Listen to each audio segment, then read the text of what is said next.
Olá, alunos da Paulo Freire. Boa tarde. Tudo bem com vocês? Bem, eu sou o professor Aurélio e essa daqui é a nossa 13ª aula de matemática. Essa aula aqui, ela vai ser a nossa última aula desse terceiro livro, tá? Então a gente vai estar falando do capítulo 4, que fala um pouquinho sobre a leitura e interpretação de tabelas e gráficos. Nessa figura aqui, a gente está vendo aqui os alunos em uma sala de aula, né? E a gente está vendo que elas estão construindo um gráfico, né? Está falando aqui de focos de queimadas registradas no primeiro semestre de 2018 no AM, que representa o Amazonas, né? Então tem um gráfico lá e a gente vai falar um pouquinho sobre isso. O que são gráficos, como é que a gente pode construir eles, etc. Para contextualizar, a gente vai agora trabalhar um pouquinho sobre os elementos, né, da tabela e dos gráficos. Primeiramente, a gente tem aqui os elementos das tabelas, né, que ela vai ser composta por título, cabeçalho e corpo. Né?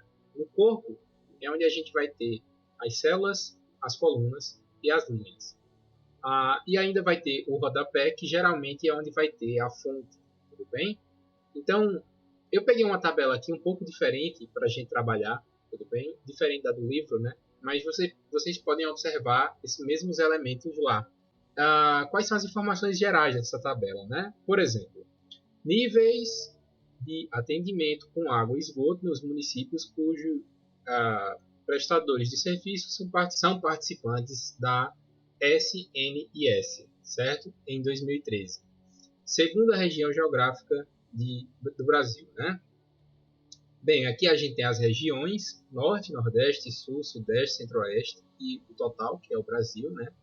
E tem o índice de atendimento da rede. Então, por exemplo, sobre atendimento com relação à água, né? A gente tem o total e a urbana. Então, por que total e urbana? Porque aqui no total a gente também tem a região rural sendo considerada, né? E aqui a gente tem a urbana separada. Claro que na região urbana, geralmente é mais comum a gente encontrar atendimento de esgoto e de água, né? Em comparação a rural, certo? Então aqui a gente tem uma série de dados e vejam como é que a gente compreende esses dados, né? Primeiro a gente tem que levar em conta o cabeçalho, que ele é muito importante para dar sentido, né, às informações que a gente vai ter nas nossas linhas e colunas aqui abaixo. Até porque eu poderia, por exemplo, ter índice de atendimento na rede com água urbana, né? E se não tivesse um número aqui embaixo, não faria sentido esses números, porque eu não teria a informação principal de a que se referem esses números. E se não tivesse o cabeçalho, seriam só números em uma tabela. Eu não saberia também de onde é que estão vindo esses números, né? E não me ajudariam muito para entender uma situação, né? Para compreender melhor os dados que eu obtive em uma determinada situação, certo? Então, aqui tem muitas informações, né? Tem índice de tratamento de esgotos, índice de atendimento da rede, né? Então, tem a parte urbana de cada região e tem o total de cada região, tanto para esgoto quanto para água, certo? Tem os esgotos gerados e os esgotos coletados, né? Que são diferentes. Tem esgoto que ele é gerado pelas residências, mas que não é coletado, né? Pelo sistema de tratamento. Então, aqui tem esses números, essas informações. Isso serve para a gente tentar compreender como é que essas coisas acontecem no mundo real, né? E onde é que a gente precisa atuar, por exemplo. Então, as tabelas elas trazem essas informações para a gente. E, claro, as tabelas elas servem muitas vezes para a gente construir os nossos gráficos, certo? Que são formas visuais, né? São representações visuais que facilitam a nossa compreensão, tudo bem? Então, o gráfico também vai ter título, vai ter fonte, vai ter números e vai ter as legendas, tá? Cada um com suas características específicas, né? O título vai indicar o conteúdo, né? Do que é que está sendo tratado. A fonte de onde as informações foram retiradas. Os números eles quantificam, né, as informações e a legenda ajuda a gente a compreender o que está sendo apresentado, né, sempre baseado nas informações que a gente coletou, né. Eu trouxe aqui um gráfico um pouquinho diferente, né, do que tem no livro sobre os animais em extinção, né. que apontam aqui uma pesquisa de que 9,7% dos animais estão sob ameaça em 3 diferentes níveis de risco, tá? Então ele mostra aqui no gráfico, né? Um gráfico um pouquinho diferente, que poderia ser um círculo, aqui é um semicírculo, né? Em que ele mostra que eles pesquisaram um total de 12.254 espécies e 1.173 foram consideradas ameaçadas de alguma forma, né? Ameaçadas de sumirem, né? De extinção, nesse caso. E percebam que se a gente tentar encontrar quantos por cento representam, né, esse 1.173 desses 12.000, a gente vai obter justamente esse 9,7%. Tá? Então, quase 10% das espécies do Brasil que entraram nesse estudo estão ameaçadas, certo? E esses 1.173 eles foram distribuídos aí em 3 níveis, né? Que é criticamente em perigo, ou seja, que está correndo um grande risco, de fato.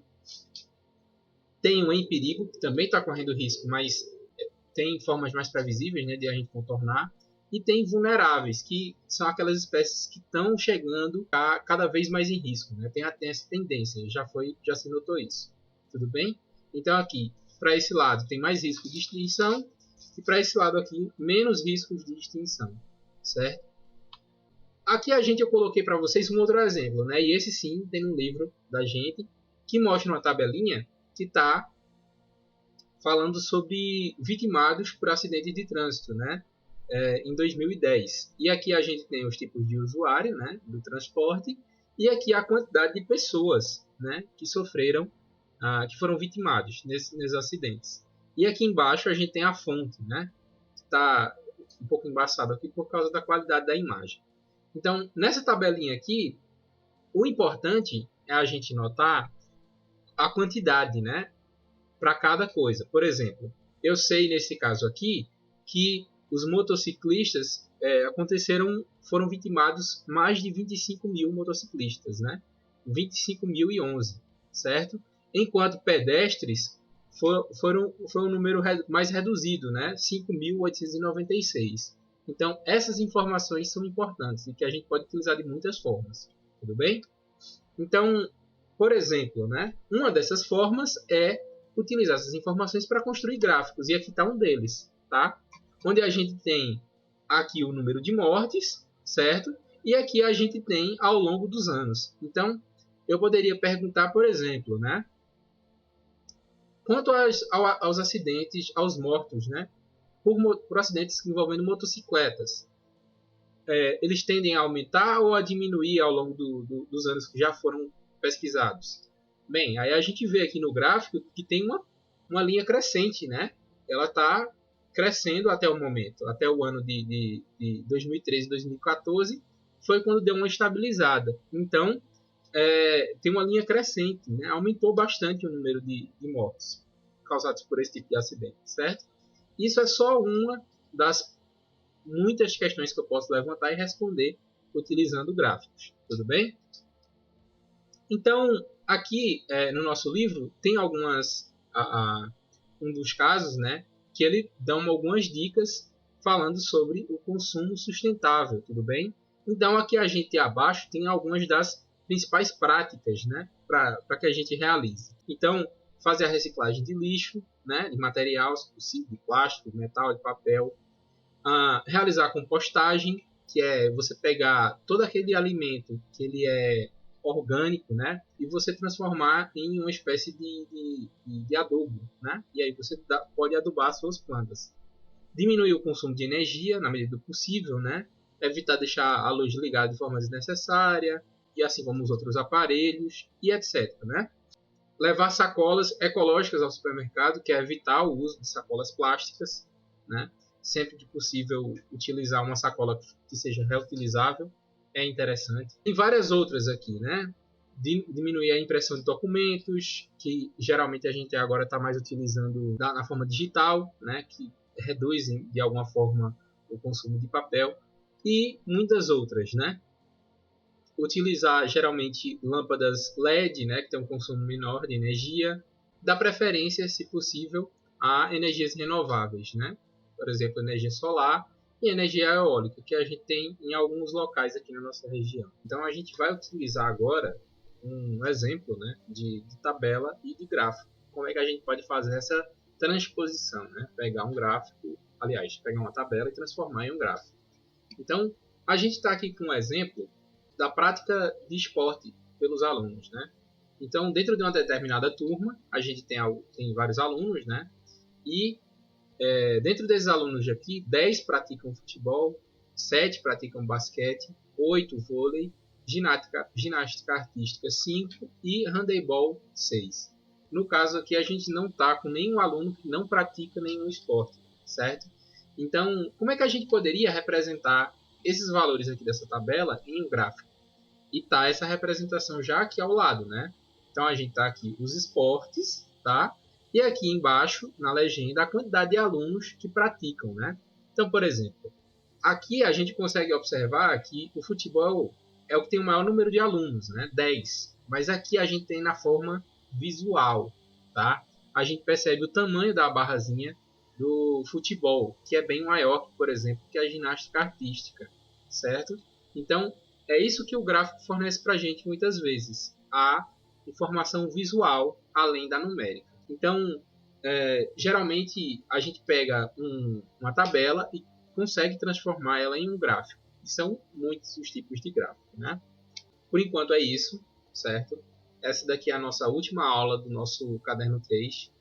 A gente tem a atividade, né, testando suas habilidades a partir da página 71 até, aliás, da página 68 à página 71, e a gente vai conversando pelo grupo. Bom final de ano a todos, a gente continua sendo pelo grupo e até breve.